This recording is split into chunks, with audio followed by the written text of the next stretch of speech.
네. 여러분, 오늘 본문에는 예수님이 십자가에 이제 달리셨죠. 그 달리신 후에 있었던 두 가지 장면을 기록하고 있습니다. 하나는 군인들이 예수님의 옷을 제비 뽑아서 이제 나눠 가지는, 그죠? 예수님의 옷을 벗기죠. 겉옷도 벗기고 속옷도 벗기고. 그래서 예수님을 이제 그렇게 매달았을 때 그 벗긴 옷을 이제 제비로 뽑아서 나눠 가지는 그러한 장면이고, 하나는 십자가 주변에 사람들이 서 있는 장면입니다. 그죠? 그 십자가, 예수님이 달리신 십자가 주변에 이렇게 사람들이 서 있는 장면이에요. 군인들이 예수님의 옷을 제비 뽑아 나눠 가집니다. 그런데 그 장면을 두고 성경은 구약에서 이미 예언된 말씀대로, 그것은 이미 구약에서 예언된 일이고 그 예언된 대로 이루어졌다. 성경의 말씀대로 이루어졌다라고 그렇게 기록하고 있습니다. 그리고 십자가 곁에 사람들이 서 있는 장면이 이어지는데, 그 장면 또한 바로 앞에 기록된 군인들이 예수님의 옷을 제비 뽑아 나눠 가지는 장면이 가진 내용과 같은 내용을 가지고 있습니다. 그러니까 이것도 뭐냐면 이루어졌다. 성경의 말씀대로 사실은 이루어졌다고 볼 수 있는 것이죠. 여러분, 이유는 이렇습니다. 여러분, 이 장면에는 좀 독특한 면이 있어요. 독특한 점. 그것은 마리아라는 이름만 언급된다는 겁니다. 마리아라는 이름. 예수님의 십자가 사건을 보면, 그리고 예수님의 부활 사건을 보면 언제나 거기에 빠지지 않고 나오는 이름, 마리아입니다. 마리아. 마태복음 27장 55절과 56절입니다. 예수를 섬기며 갈릴리에서부터 따라온 많은 여자가 거기 있어 멀리서 바라보고 있으니 그 중에는 막달라 마리아와 또 야고보와 요셉의 어머니 마리아와 또 세베대의 아들들의 어머니도 있더라. 많은 여자들이 십자가에 달리신 예수님을 따라와서 바라보고 있어요. 그런데 그 많은 여자들 중에 마리아라는 이름만, 그 이름을 언급하고 있습니다. 성경이. 여러분, 왜 그럴까요? 왜? 도대체 그 많은 여자들이 있는데, 그죠? 세베대의 아들들의 어머니도 있는데 그냥 여기다 어머니라고 이름을 말하고 있지 않죠. 왜 마리아라는 이름만 왜 이야기할까요? 이유는 여러분, 마리아라는 이름의 기원 때문입니다. 그 마리아라는 이름이 도대체 무엇에서 나왔는지 라는 그 이유 때문이에요. 여러분, 마리아라는 이름은 가장 가깝게는 어떤 이름에서 따왔냐면 미리암이라는 이름에서 따왔습니다. 미리암. 그런데 미리암에서 이제 나온 이름이 마리아예요. 그런데 미리암 그전에는 어떤 이름에서 미리암이라는 이름이 나왔느냐? 바로 마라입니다. 마라. 여러분, 마라 그러면 무엇이 기억나십니까? 마라. 성경에 사건이 있죠. 마라 그럴 때 여러분이 기억나는. 여러분, 룻기 1장 19절과 20절입니다. 이에 그 두 사람이 베들레헴까지 갔더라. 베들레헴에 이를 때 온 성읍이 그들로 말미암아 떠들며 이르기를 이가 나오미냐 하느니라. 나오미가 그들에게 이르되 나를 나오미라 부르지 말고 나를 마라라 부르라. 이는 적는 자가 나를 심히 괴롭게 하셨습니다. 여러분, 때는 사사들이 다스리던 때예요. 그렇죠? 룻기는 사사기 다음에 있죠. 사사들이 다스리던 때입니다. 아직 왕이 나오기 전입니다. 사사들이 다스리던 때에 이스라엘에 기근이 들었어요. 흉년이 들었죠. 먹을 게 없습니다. 그래서 엘리멜렉이라는 사람이 아내인 나오미, 그리고 두 아들인 말론과 기룡과 함께 그 흉년을 피해서 먹고 살기 위해서, 그래서 자기가 살던 이스라엘 땅을 떠나서 이방 땅인 모압 땅으로 가죠. 그리고 그곳에서 이제 두 아들의 며느리를 얻습니다. 이스라엘 여인들이 아니라 모압 여인들, 두 며느리를 얻어요.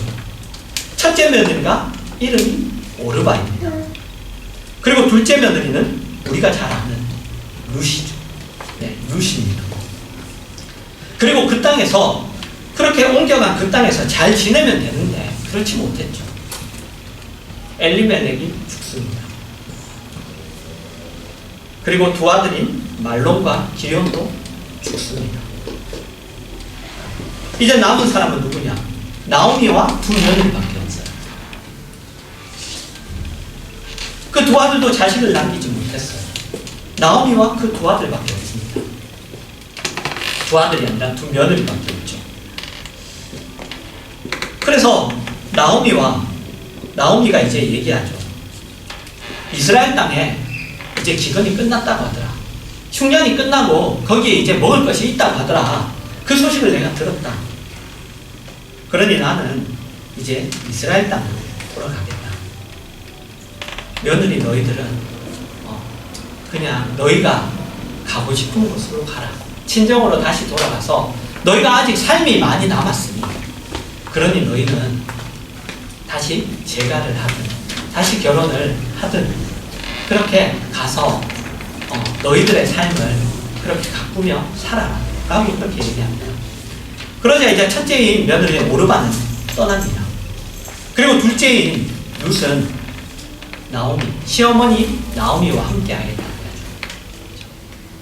하죠. 당신을 따라가겠습니다. 당신의 하나님이 내 하나님입니다. 그러면서 그 나오미, 시어머니인 나오미를 따라갑니다. 그래서 이제 그 둘이 이스라엘 땅으로 돌아온 장면이에요. 근데 사람들이 그 나오미를 알아보죠. 그 떠났던 나오미를 알아보면서 나오미라고 이렇게 부릅니다. 그러자 나오미가 나를 더 이상은 나오미라고 부르지 마라. 내 상황과 내 처지, 내가 처한 상황이 이런데 나를 나오미라고 부르는 게 말이 되느냐? 나를 마라라고 불러라 라고 합니다. 왜? 나오미라는 이름은 희락이라는 뜻입니다. 여러분 성경책 이름 보시면 그죠? 숫자가 서 있고 그 밑에 보면 희락이라고 이렇게 적혀 있어요. 기쁨이라는 거예요. 마라는 마찬가지로 괴로움이라고 되어 있습니다. 괴로움. 그러니까 나오미가 나를 기쁜 자라고 부르지 말고 나를 괴로운 자라고 부르라고 그렇게 얘기합니다. 여러분 지금 나오미가 처한 상황은 이렇습니다. 남편의 이름은 엘리멜렉이에요. 그런데 엘리멜렉의 이름은 뭐냐? 하나님은 나의 왕이시다는 뜻입니다. 엘리멜렉. 그런데 그가 먹고 살기 위해서 자기가 살던 땅을 떠나요. 이방 땅, 하나님이 왕이 아닌 곳에 가서 살다가 죽게 됩니다. 말하자면 타락해서 도망가서 죽게 됩니다. 두 아들은 말론과 기련인데 말론은 병자라는 뜻이고 기련은 연약한 자, 부실한 자라는 뜻입니다. 그 이름은 말하자면 그 당시 이스라엘 백성의 영적 상태를 나타내고 있어요. 크게는 하나님 앞에서 모든 인간의 연약한 모습, 벌을 받아 마땅한 모습, 생명의 근원에서 끊어져서 말라버린 모습, 그런 모습을 나타내고 있습니다. 모두 다 상징이죠. 모두 다 상징이에요. 실제로 그들이 그렇다는 것이 아니라 그들이 상징하는 것이에요.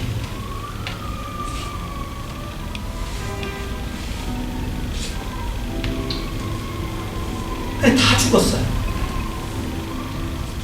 그러자 그 결과 여자만 남게 됐죠. 남자들은 다 죽어버리고 자녀도 없어요. 손자들도 없습니다. 그러자 그 가문은 더 이상 그 가문을 이을 자가 없어요. 가문이 거기서 그냥 끝나버리게 생겼습니다. 그것이 나오미가 처한 상황이에요. 그런데 룻기 4장 9절과 10절입니다.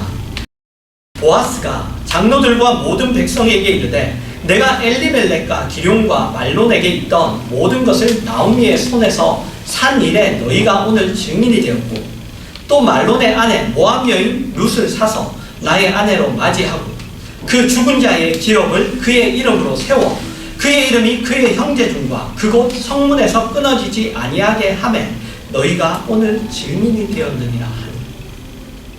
보아스가 룻과 결혼하죠. 그런데 룻과 그가 결혼해서 하는데 그 엘리멜렉의 가문을 이어가는 것.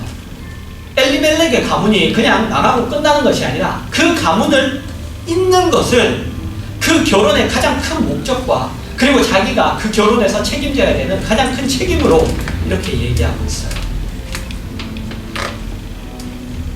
13절에서 17절입니다. 이에 보아스가 룻을 맞이하여 아내로 삼고 그에게 들어갔더니 여호와께서 그에게 임신하게 하심으로 그가 아들을 낳은지라. 여인들이 나오미에게 이르되 찬송할지로다. 여호와께서 오늘 내게 기업 물을 자가 없게 하지 아니하셨도다. 이 아이의 이름이 이스라엘 중에 유명하게 되기를 원하노라. 이는 내 생명의 회복자이며 내 노년의 복량자라. 곧 너를 사랑하며 7 아들보다 귀한 내 며느리가 낳은 자로다 하니라. 나오미가 아기를 받아 품에 품고 그의 양육자가 되니 그의 이웃의 여인들이 그에게 이름을 지어주되 나오미에게 아들이 태어났다 하여 그의 이름을 오벳이라 하였는데 그는 다윗의 아버지인 이새의 아버지였더라. 이제 보아스와 룻 사이에서 아이가 태어납니다. 그런데 그 아이가 누구 것이 되죠? 룻의 것이 되나요? 보아스의 것이 되나요? 아니죠. 나오미의 것이 됩니다. 그 가문을 잇는 자가 되는 거예요.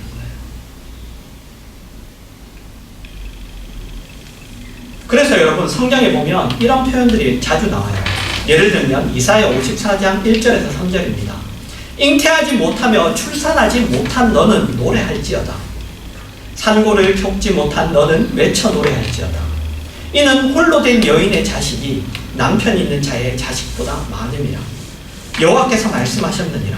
내 장막터를 넓히며 내 처소의 휘장을 아끼지 말고 널리 펴되 너의 줄을 길게 하며 너의 말뚝을 견고히 할지어다.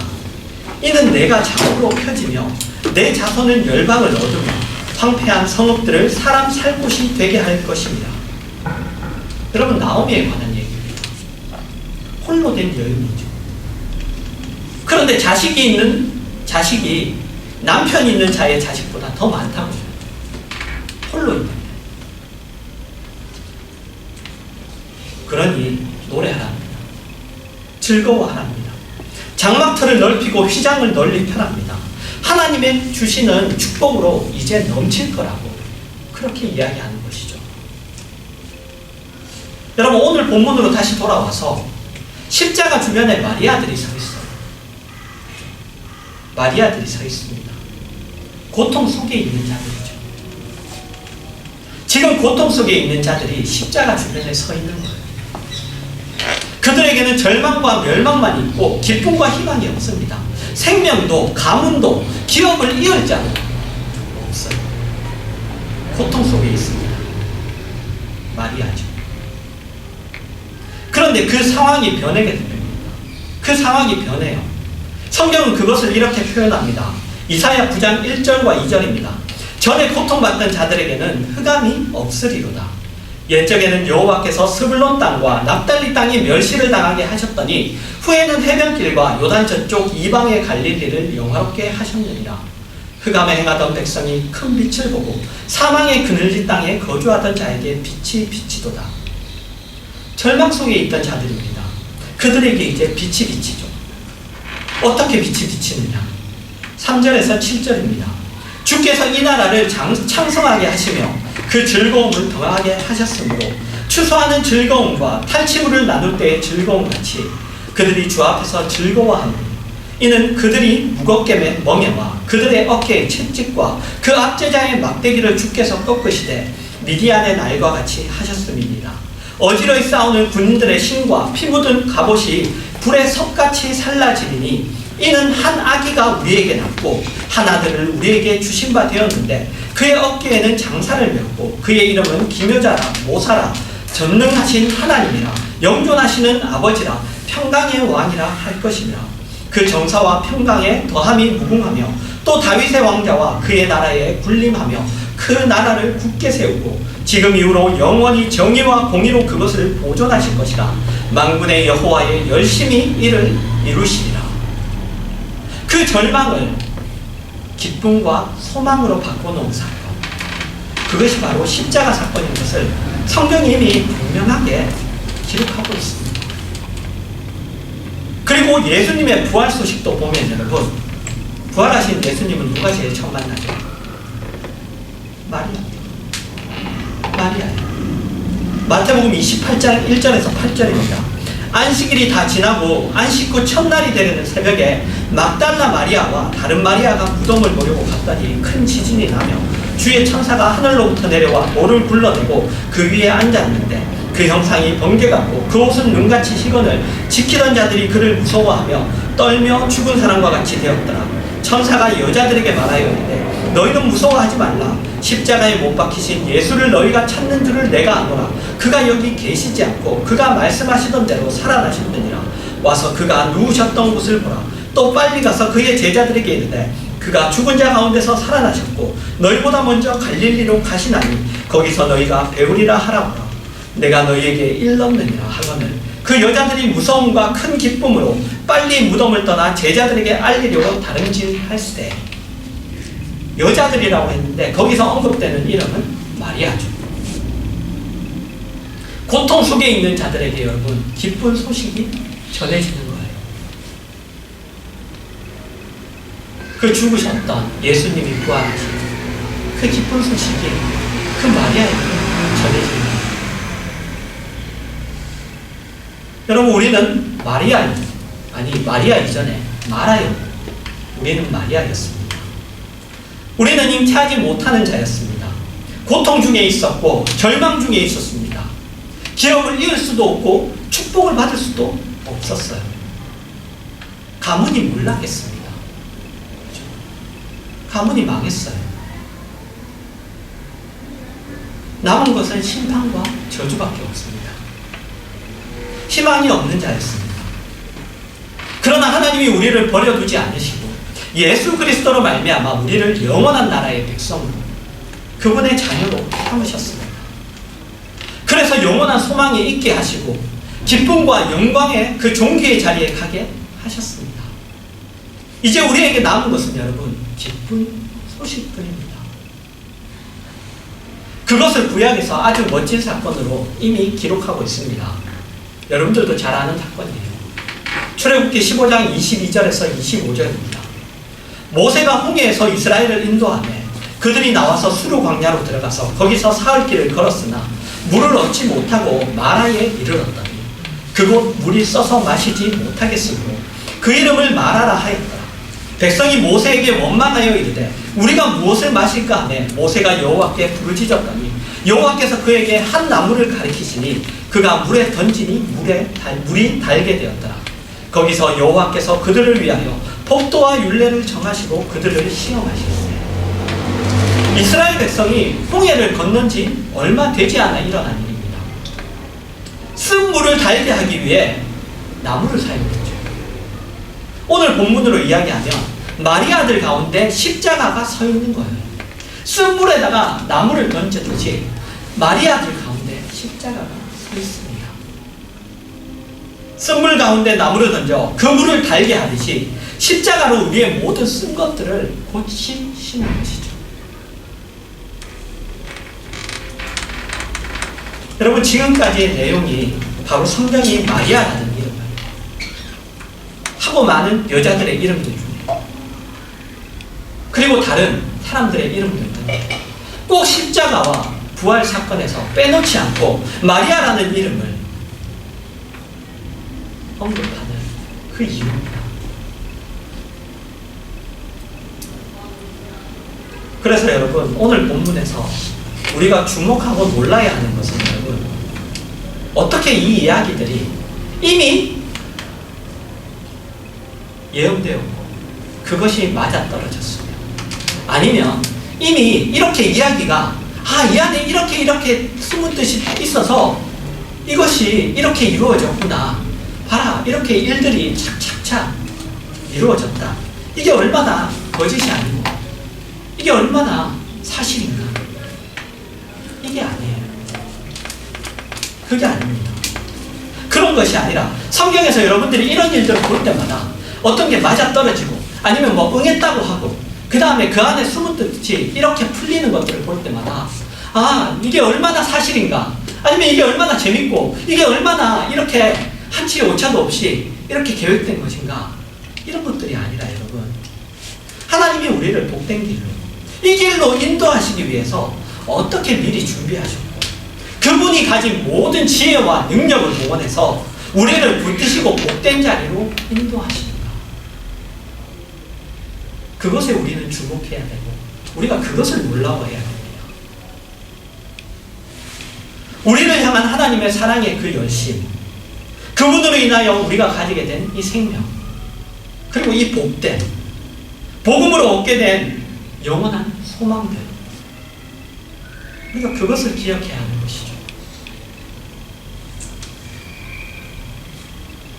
고린도후서 5장 17절입니다.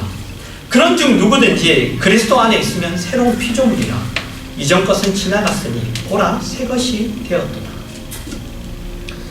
여러분, 우리는 이제 고통 속에서 벗어난 자예요.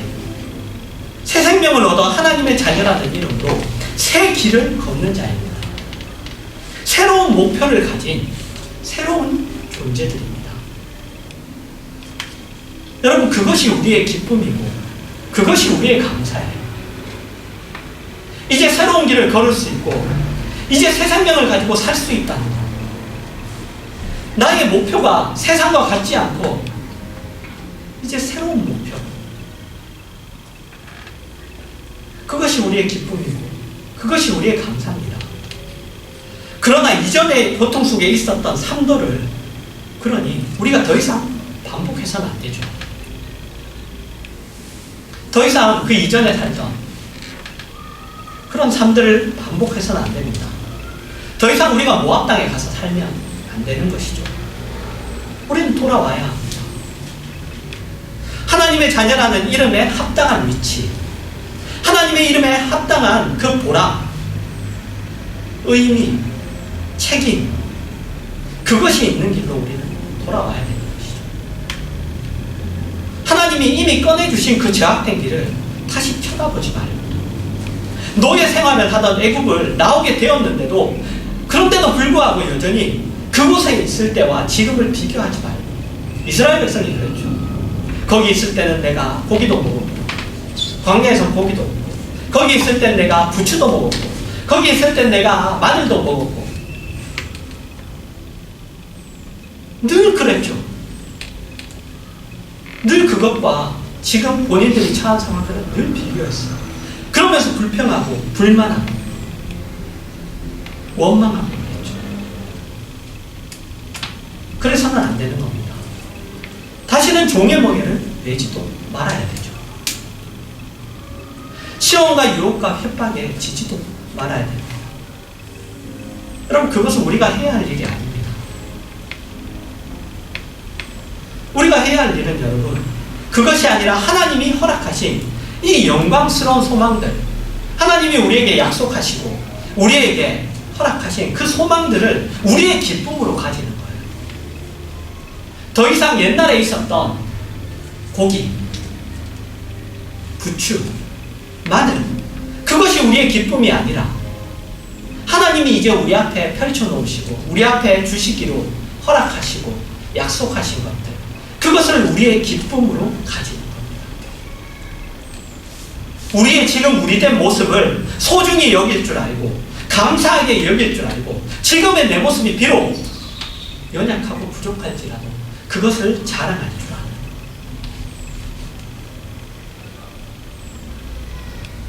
그러나 그런 것이 우리에겐 참으로 부족하죠.